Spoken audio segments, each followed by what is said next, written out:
Masa kita dibilang nggak ada kerja? Ini kan orang yang melakukan itu berarti dia perhatian sama KPU. Berarti ya kita positif aja. Generasi Z ini penting untuk kita selamatkan dan memberikan arahan betapa pentingnya teknologi itu untuk digunakan hal-hal yang membangun khususnya kesadaran berkualitas demokrasi. Sekarang satu alat kita peruntukkan ke 4 alat tersebut ke dalam bilik suara. Satu alat misal 100 juta, udah 400 juta untuk 4 alat. Jumlah TPS Kabupaten Bekasi keluarin berapa? 8.417 saat pemilu, 4.500 saat pemilu kada. Kita bisa bayangkan, jangan-jangan, mohon maaf, bicara tentang anggaran hibah yang diberikan kemarin 117 kurang untuk membiayai alat itu.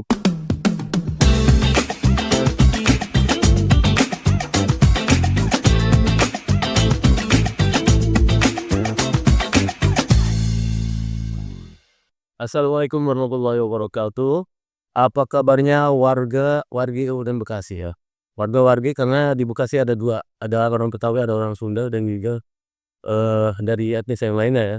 Ya, yang pasti dari gedung Diskominfo Santi Kabupaten Bekasi di Komplek Pemda Bekasi Cikarang Pusat, tepatnya di Desa Sukamahik ya. Kita akan hadir di acara IKP Talks. Saya pertama kali hadir untuk saat ini, ya, saya Yusuf Ismail. Dan untuk kesempatan kali ini, pemirsa, kita sudah kedatangan narasumber tamu kita. Ini masih muda. Pada tahun 2024 kemarin, ini benar-benar jadi apa ya? Trending topik ya. Siapa lagi kalau bukan Bang Agi Ridho, Ketua Komisi Pemilihan Umum Kabupaten Bekasi. Kalau dulu namanya KPU ya, D-nya udah nggak dipakai, Bang. Iya. Gimana Mbak? Alhamdulillah, saya nggak tahu apa. Ya, ada yang bilang katanya, KPU Kabupaten Bekasi kirain kalau audit pilkada tuh udah langsung bubar. Padahal masih ada ya? Ada tuh sampai coba itu Bang. Mana-mana. Jadi kalau bicara rutinitas, kayak setelah pemilu dan pemilu kada orang berpikiran kalau KPU makan dari buta, ada yang ngomong gitu, kan jahat banget Pak. Bener jahat, buat gitu pada setiap 3 bulan saya terus melakukan pemutahiran daftar pemilu berkelanjutan. Data pemilu berkelanjutan yang kita plenokan setiap 3 bulan kali. Masa kita dibilang nggak ada kerja? Ini kan orang yang melakukan itu berarti dia perhatian sama KPU. Berarti ya kita positif aja bahwa terhitung per 31 Oktober 2023 berarti satu periode berakhir nanti di per 30 Oktober 2028. 2002 sudah panjang, perjalanan masih panjang. Masih banyak yang bisa dilakukan, terutama untuk sosialisasi pemilik pemula ya. Betul. Itu masih penuh juga ada sosialisasi itu terus ditingkatkan Bang ya. Masih awal bulan Agustus yang lalu sampai sekarang masih berjalan sosialisasi pendidikan kepada pemilih pemula. Cuma pemilih pemula aja tuh gimana? Masih pemberian pembukaan pemula itu sudah tidak perlu dikasih sosialisasi, itu masih pemilih pemula, masih pemilih pemula. Karena prosesnya kan bertahap. Setelah pemilih pemula mungkin nanti kita akan libatkan ke organisasi lain untuk masyarakat lah. Karena memang kan berbicara tentang rawat demokrasi ini tentang kalian daun mutu. Tugas kita semua, kami memberikan sosialisasi dan edukasi tidak sendiri. Masyarakat juga harus memiliki peran aktif. Itu Bang Ridho, sekilas evaluasi dari kemarin kan ada 3 hajatan itu ya. Pilpres, Pileg, Pilkada. Kan evaluasinya secara umum gimana? Kalau kita runtun bahwa berbicara tentang evaluasi tentu kan berpengaruh kepada partisipasi ya. Ya karena ukurannya adalah sejak 2012 yang lalu di pemilu kada, partisipasi kita untuk Bupati dan Wakil Bupati Bekasi sebesar 51%. 2012 51%. Iya, separuh lewat dikit. Dan kemudian di 2017 ya pemilu kada juga Pak. Itu partisipasi naik 4 digit. 4 digit. Iya, jadi berapa? 55%, 55. Jadi ada kenaikan cukup signifikan loh ya. Kemarin di pemilu kada 2024 itu 66%. 66%. Apa bedanya? Beda lagi berapa? Artinya kan partisipasi makin meningkat. Ini ukurannya kalau dikomparas kepada daftar pemilih tetap dari 2012, 2017 sampai di 2024. Ya, ini terus memiliki kenaikan DPT-nya dan partisipasinya pun ikut naik, Kak. Nah, ini kita rasakan bahwa apa sih indikator ya penaikan partisipasi? Salah satunya adalah sosialisasi dan edukasi, loh. Sosialisasi dan edukasi beli tidak sia-sia.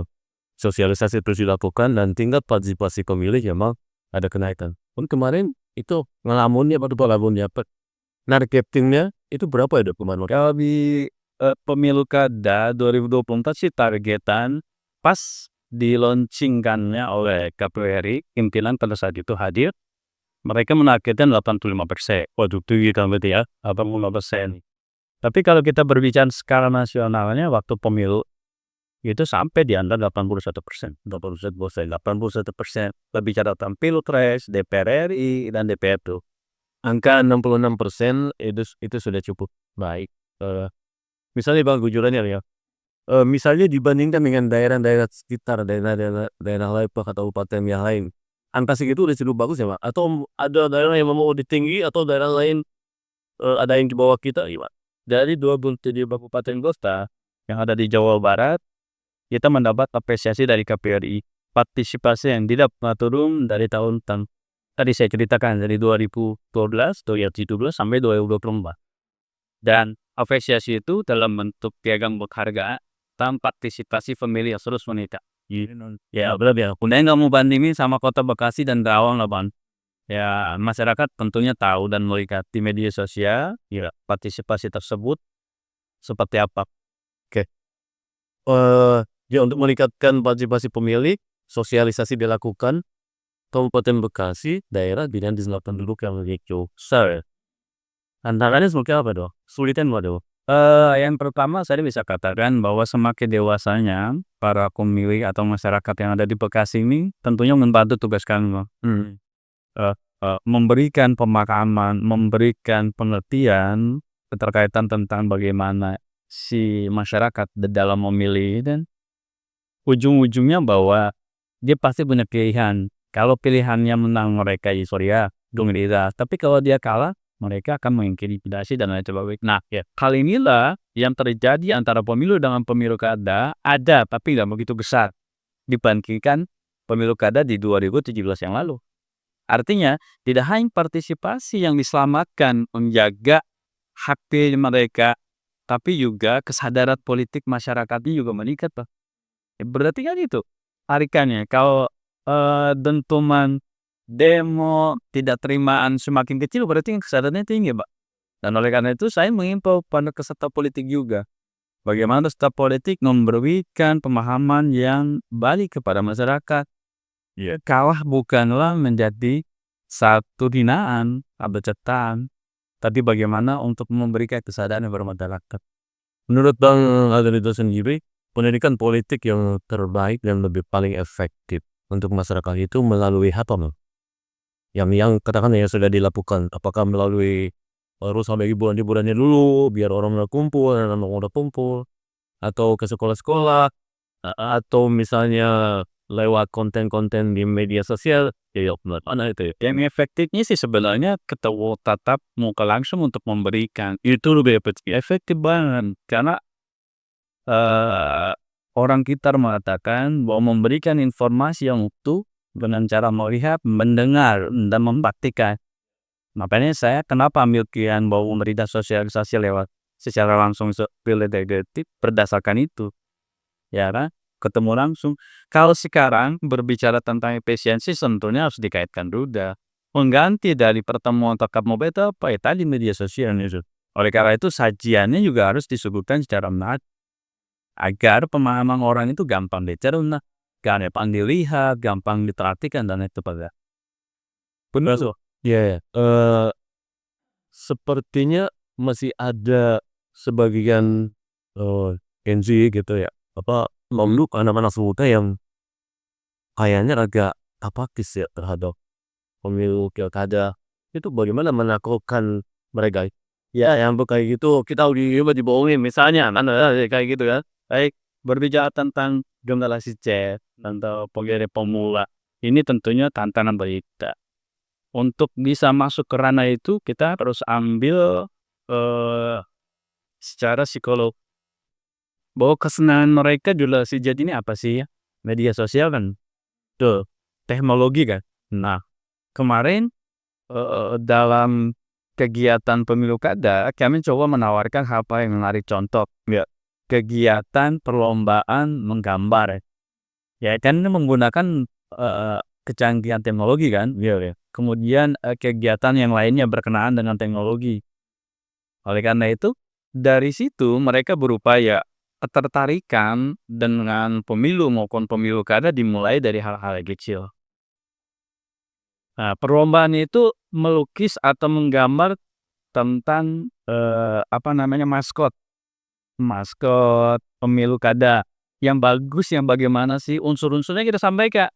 Tidak mengesampingkan hal-hal tradisi dan budaya Kabupaten Bekasi. Simbolnya kearifan lokal, ikan gabus, utung Jawa. Ya, kalau bicara gambar Bang, nah ini berkreasi mereka. Sehingga ini menjadi satu motivasi lah. Oh, ternyata KPU nggak begitu monoton ya, berbicara tentang demokrasi saja. Tapi juga ada hal-hal yang berbau desain dan lain sebagainya tentang perlombaan tadi. Kita sedikit-sedikit lah bahwa generasi Z ini penting untuk kita selamatkan dan memberikan arahan betapa pentingnya teknologi itu untuk digunakan hal-hal yang membangun khususnya kesadaran berpolitik di Bekasi. Itu Pak. Misalnya kalau kembalikan karena bulan Agustus tadi ya, Pak Ketua. Ini kan ada orang yang dia ikut memberikan hak dirinya itu karena kesadaran sendiri, ada juga yang masih ikut-ikutan nabi. Dan nah, Pak Ketua sendiri melihat kira-kira berapa persen sih pemilih rasional gimana yang mereka bergerak sendiri, sadar tentang demokrasi, sadar bagaimana memilih pemimpin yang baik. Itu kita dari di kabupaten sudah cukup besar tidak pemilih rasional ini, dan mereka dari kalangan tadi. Iya, berbicara tentang pemilih rasional tentunya diri dengan asupan, ataupun elaborasi mereka mengetahui seputar tentang pendidikan politik. Saya bisa ulangi dan sedikit saya ralat bahwa 2012 itu persentasenya 55%, 2017 61, dan 2024 itu 66. Nah, kesadaran masyarakat yang butuh kalau kita bandingkan dengan kenyataan yang ada di lapangan tentunya akan beririsan sangat baik. Ya kan? Kenapa saya sampaikan demikian? Karena semakin meningkatnya dari tahun ke tahun, semenjak 3 tahun kita melakukan pemilu kada, ini membuktikan kesadarannya benar-benar utuh gitu. Kalau misalkan tag ujinya adalah siapa sih yang betul-betul sadar, susah yuda. Berbicara tentang kontestasi politik kan berbicara juga tentang bawa-bawa money politik, bawa-bawa beli combine dan lain sebagainya. Ya kan? Kalau kita rangkai bahwa hasil pemilu kada kemarin cukup representatif dan melegitimasi kok hasilnya, ya kan? Buktinya apa? Tidak ada persengketaan untuk dimasukkan ke dalam persidangan Mahkamah Konstitusi, petun dan lain sebagainya. Tidak ada. Clear kan? Nggak ada. Tidak ada demo di sana sini saat pasca penetapan bahkan pelantikan pun nggak ada Bang. Artinya berbicara tentang kesadaran politik, euforianya benar-benar terasa. Ini loh yang dihasilkan dari para pemimpin. 27 November X sudah dilakukan saat pemilu kanta, ya kan? Nah, ini membuktikan kesadarannya. Saya berharap bahwa ke depan ini terus ditanamkan jiwa demokratis yang kuat tidak hanya kepada masyarakat biasa, namun juga para pemilih pemula. Makanya terus kita bicarakan, jangan sampai teman-teman, adik-adik yang ada di SPO sebagai pemilih pemula generasi Z ini terkontaminasi dengan hal-hal yang nggak baik, Pak. Ya, Kabupaten Bekasi kan penduduknya sekarang banyak pertumbuhan ya, betul. Nah, untuk kesadaran menggelingnya sendiri ya, di antara masyarakat yang ada di perumahan dengan di perkampungan, mana yang lebih susah kok untuk menggiring mereka datang ke TPS kayak gitu? Daerah yang urban kita mulai dari pengrekrutan tentang badan dekoban, mulai dari PPK, TPS, dan KPPS yang ada di skup RT RW. Kita tidak memiliki kesulitan yang amat terasa menyedihkan, ya ada. Semuanya kita rekrut dengan basis syarat kriteria khusus, semuanya dapat. Nah tuh, Yang kedua, berbicara tentang tarikan mana yang lebih susah saat melakukan teknis penyelenggaraan maupun pas pelaksanaan. Seperti ini saya tidak menemukan mana yang susah, mana yang mudah ya. Semuanya sesuai dengan aturan yang sudah dituangkan melalui PKPU ya, KPU RI Berita. Gato. Ini rata-rata landai ya. Landai ya. Nah, Artinya bisa bahwa di undang pemilu itu memang sesuai dengan padatan penduduk wilayah tersebut. Misalnya antara Muara Kembang dengan Tamu Selakang dan Buipaten, ada kan bahwa tetap saja mereka yang punya hak kredit baik atau itu tetap kecamatan yang padat tersebut gitu. betul. Nah, kemudian terkait dengan misalnya media sosial loh, banyak juga kan yang salah satunya menjadi bagaimana kerja kita masih di instrumental bagaimana untuk menepis hoax dan sebagainya itu. Apakah masyarakat Kabupaten Bekasi juga masih ada yang terkena gitu kan? Seperti itu. Iya, dampak pemilu maupun pemilu kada berkaitan dengan berita pop dan lain sebagainya, balik lagi. Yang saya katakan bahwa kesadaran kita semua terus memberikan sosialisasi dan edukasi meminimalisir hal ini. Berita miring, berita tidak benar, tentunya pasti ada. Bahkan pas pelaksanaan. Setelah pasca kegiatan, ini sudah mulai negisir dong. Artinya, tugas kami tidak hanya mengantarkan proses pelaksanaan, tapi tugas kami juga menjaga kondusivitas. Karena berbicara tentang kan berbicara tentang ketersinggungan personal ya. Sehingga akan bermuara kepada kepentingan kelompok, kepentingan golongan, dan lain sebagainya. Review yang ada di Bekasi yang saya rasakan sebagai penyelenggara hangat yang luar biasa setelah pasca pemilu maupun pemilu kada. 55 dewan terbentuk pada 14 Februari lalu. Satu pasangan ditetapkan pada tanggal 27 November, hari hak pemilu kada. Katanya sampai saat ini Bekasi kondusif dengan rangkaian visi misinya.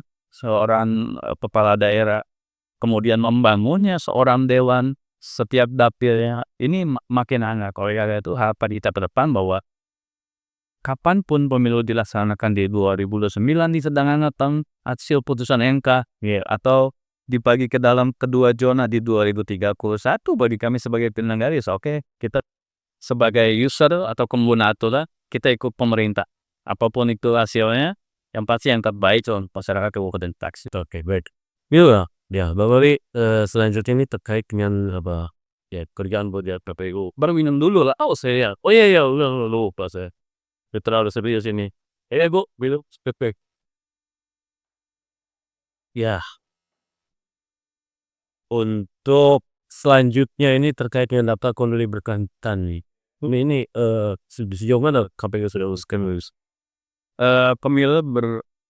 Daftar pemilih berkelanjutan sesuai dengan instruksi KPU nomor 1 tahun 2025 udah KPU RI sudah berjalan 2 semester kita lakukan ya kan 2 trimester maksudnya, karena proses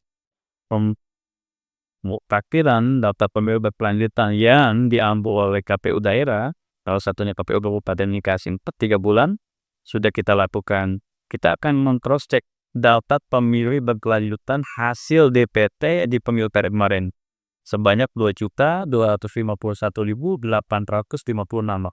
Apa? Berapa sama settingnya tuh hari kata ya? Yang menanggung kita masih ingat.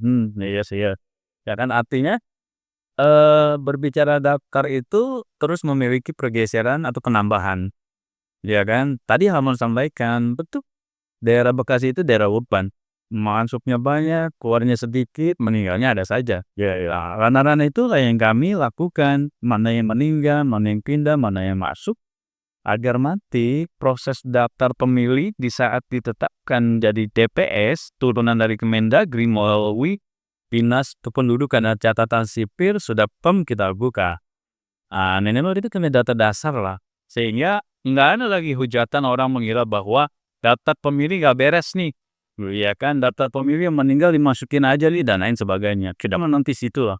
Makanya prosesnya kita laksanakan per 3 bulan sekali untuk melakukan pleno. Nah itu ya, Ya dilihat semakin lama semakin bisa meminimalisir komplain dari lembaga pihak gitu Bang, ya. Betul. Iya.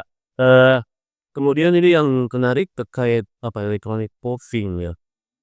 Apakah ini bisa secepatnya dilakukan dan apakah masyarakat kita sudah siap dan apakah penyelenggara pemilu juga sudah siap?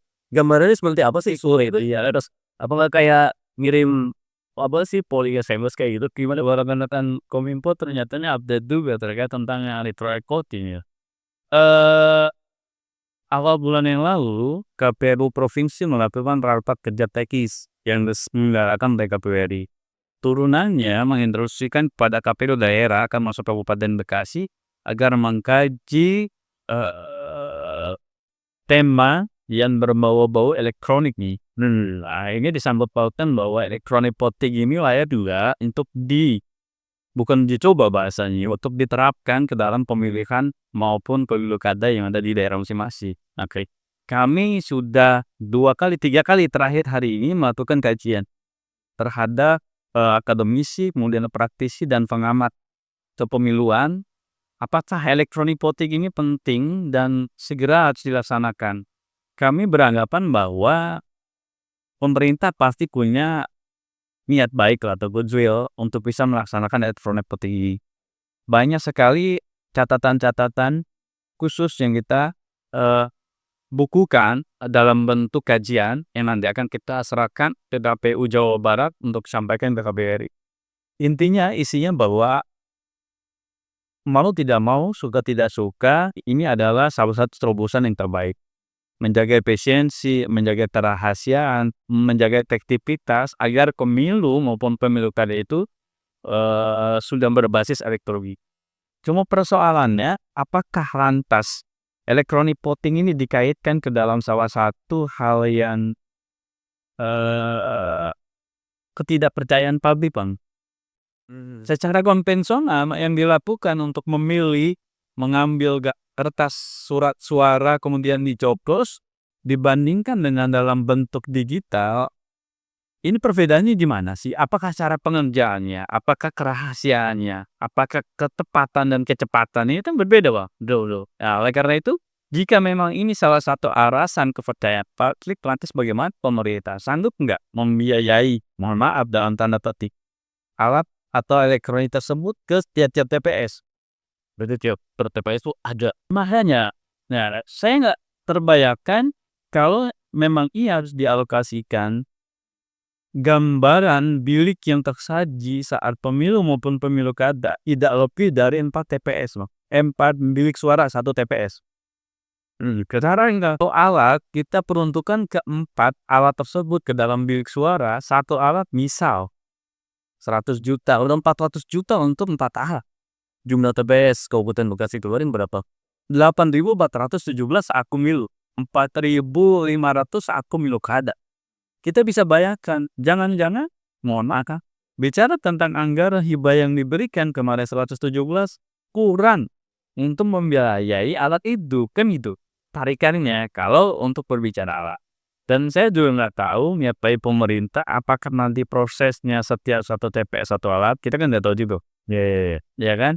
Karena berdasarkan informasi kemarin kita dapat di Dinas Pemerintahan Desa di Kabupaten Bekasi, itu satu alatnya hampir 120 juta, 120 juta. Nah, dia melakukan itu saat rapat kerja di provinsi. Tapi kalau satu TPS satu alat kayaknya masih masuk akal ya. Atau ini ribu atau tetap masih besar ya. Saya nggak tahu. Nanti kalau secara teknisnya bawa KPU, silakan satu alat digunakan ya, kita ikut aja. Yang pasti antara konvensional dengan elektronik digital untuk melakukan pemilihan, kita ikut aja. Bagaimana pemerintah baiknya, apakah ini cukup merepresentatif keterwakilan masyarakat di dalam memilihnya lewat elektronik. Nanti tentang berapa sih berat atau ya? Tahu ya? Iya, ya tapi bisa aja di perkampungan orang-orang tua dia harus datang ke layar sentuh kayak gitu. Iya kan butuh sosialisasi lah, butuh sosialisasi edukasi lah. Ya ada bahwa kita percaya sama yang membimbingnya historik. Nah, ya ini yang lebih itu. Nah, seperti itu sih. Jadi masing-masing banyak tantangan ya. Oke. Tapi intinya bahwa perkiraan Hipotim ini kemungkinan kira-kira bisa diwujudkan berapa tahun lagi? Kan sebagai penyelenggara menyambut baik seandainya ini pribadi, ini dapat diwujudkan sekarang rancangannya, Iya. kalau terjadi di 2029 diwujudkan electronic voting, bahagia juga.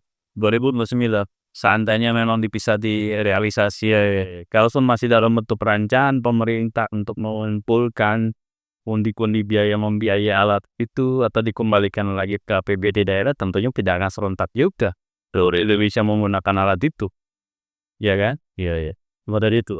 Nah, kalau kemarin kan ada juga dari Pak ADM gitu kan, kayak apa Hipoting untuk Pilkades.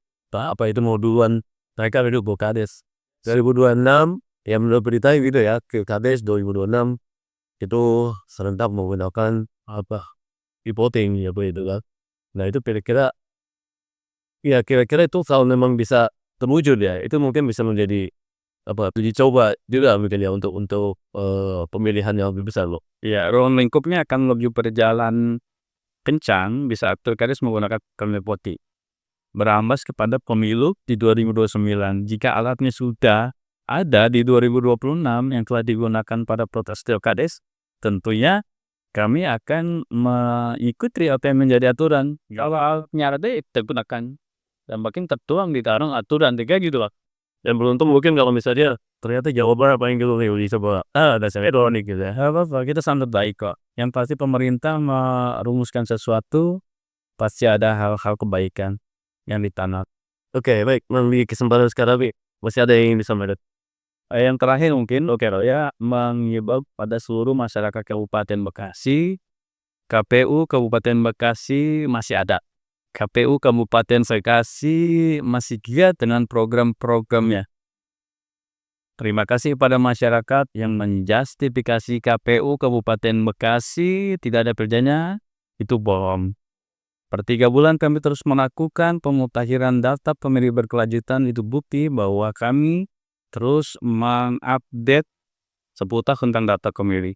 Setiap minggu kami melakukan pleno kegiatan, setiap bulan kami melakukan konsolidasi ke partai politik, setiap 2 bulan kami memberikan sosialisasi kepada pemilik kumulator pelajar. Jadi KPU Kabupaten Bekasi masih eksis untuk mengurusi seputar tentang teknis penyelenggaraan baik itu pemilu maupun pemilu kada. Seperti itu. Baik, terima Bang Ali Ridho, Ketua KPU Kabupaten Bekasi atas kehadirannya di IKP Talks edisi kali ini. Dan sepertinya sementara cukup sampai di sini dulu. Tapi nanti insya Allah kita akan undang kembali ya. Ketika ada isu-isu hangat dan isu-isu yang memang membutuhkan KPU berbicara. Ya, ya. Ya, kasih Pak. Demikian sahabat semuanya warga-warga Kabupaten Bekasi, IKP Talk dari Diskominfo Santi Kabupaten Bekasi. Saya Yos Ismail bersama kerabat kerja di Bamukti TV dan juga bersama Bang Ali Ridho, Ketua KPU Kabupaten Bekasi, menyampaikan terima kasih untuk semuanya. Wassalamualaikum warahmatullahi wabarakatuh.